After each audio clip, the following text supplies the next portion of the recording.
మనం ప్రీవియస్ వీడియోలో operating systems, real time operating systems గురించి చూసాం.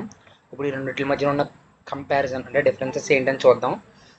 ఆపరేటింగ్ సిస్టమ్లో ఏముంటుందంటే హార్డ్వేర్, సాఫ్ట్వేర్ యూస్ చేసుకుని మనకి సర్వీసెస్ కానీ అప్లికేషన్స్ కానీ రన్ అయ్యేది ఏదైతే ఉందో అది ఆపరేటింగ్ సిస్టమ్ అంటారు.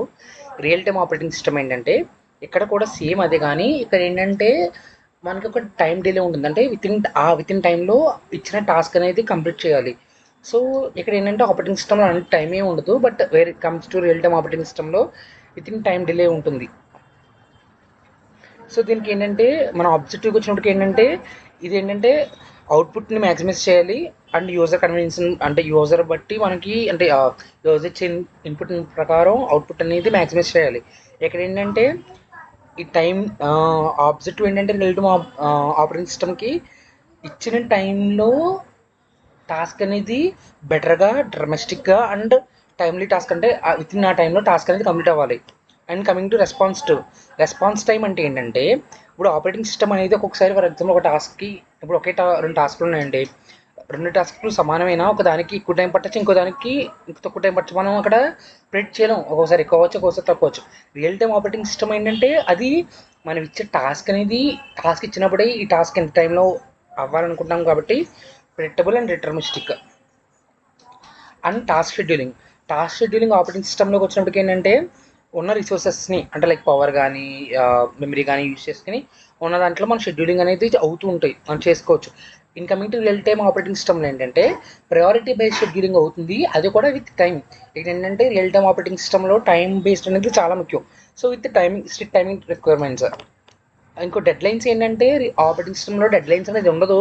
సో దానికి ప్రాబ్లం లేదు, డెడ్ లైన్స్ అనేది అంత జనరల్గా ఉండదు. Coming to real time operating సిస్టమ్స్కి వచ్చినప్పుడు ఏంటంటే డెడ్ లైన్స్ అనేది చాలా గ్యారెంటీ అండ్ క్రిటికల్ కూడా, చాలా అవసరం డెడ్ లైన్ అనేది.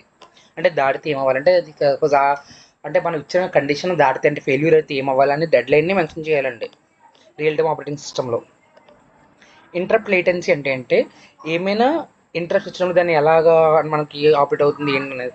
ఇక్కడ ఆపరేటింగ్ సిస్టంలో ఇంటరప్ట్ లేటెన్సీ ఉంటుంది, వేరే రియల్ టైమ్ ఆపరేటింగ్ సిస్టంలో వెరీ లో ఇంటరప్ట్ లేటెన్సీ ఉంటుంది. రిలయబుల్ ఇదేంటంటే గుడ్ నార్మల్ జనరల్ పర్పస్ అప్లికేషన్స్కి, అంటే general purpose applications like calculators కానీ ఏమైనా వేరే వేరే అప్లికేషన్స్కి ఏదైతే ఉంటుందో మనకి ఆపరేటింగ్ సిస్టమ్ యూజ్ అవుతుంది.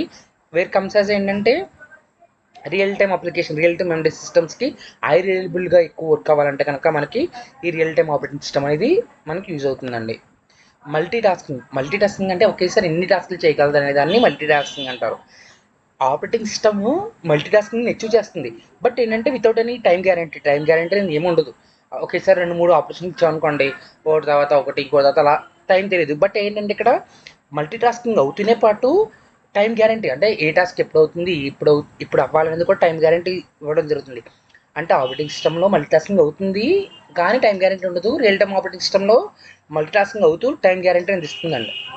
రిసోర్స్ మేనేజ్మెంట్ అంటే ఏంటంటే ఉన్న రిసోర్స్ని ఎలాగా యూజ్ చేస్తుందని. సో ఆపరేటింగ్ సిస్టంలో ఉన్న రిసోర్స్ని అన్నింటిని కూడా బాగా యూజ్ చేసి మనకి అవుట్పుట్ డిజైన్ చేస్తుంది. ఇక్కడ ఏంటంటే టైంని, అంటే ముఖ్యంగా ఏంటంటే రియల్ టైమ్ ఆపరేటింగ్ సిస్టంలో రిసోర్స్ని యూజ్ చేసుకుంటూ టైం అనేది మాత్రం మెయిన్గా ఫోకస్ చేస్తుంది. వేరే అప్లికేషన్స్కి వచ్చినప్పటికి PCC, laptops, servers, smart phones, real time operating systems, embedded systems, robotics, medical devices, automatic systems.